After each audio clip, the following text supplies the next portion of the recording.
Hi, I'm Matthew Faulkner. I'm here with Jeremy Swanson, and today we're here having a conversation about texting, especially in family law cases. Now, everybody's using texting all the time, and sometimes that can raise some issues in family law cases. Can you talk about that a little bit? Sure, Matt. Texting has become so popular that it's a commonly accepted form of evidence now in the courthouse in family law cases. And it's also really useful for a few things. So here's some things that you do want to do with texts.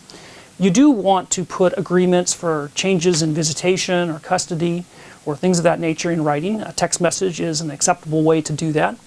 And you do want to make sure that you are very clear in your text messages. So for instance, if you're making an exchange of time, you want to put in there what time you're exchanging, when the time is going to be made up, and what the new hours are, and make that real clear so that if anything comes up later, you've got a record of the conversation.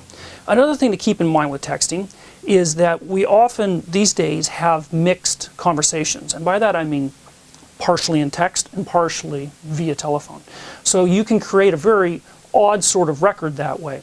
And that you start out with text messages, and then somebody makes a call, and you discuss something, and then you return to the conversation with text message, leaving a gap of whatever happened in that phone call. If that happens, and you're concerned that the conversation may be introduced in court at some point for the judge to look at, what you want to do is follow up the phone call with a text summarizing what you discussed and where the conversation is, so that you create a clean record of what was actually talked about, and you don't have to explain to the judge there was a phone call in the middle here and this is what we discussed. Some of the don'ts are often even more important.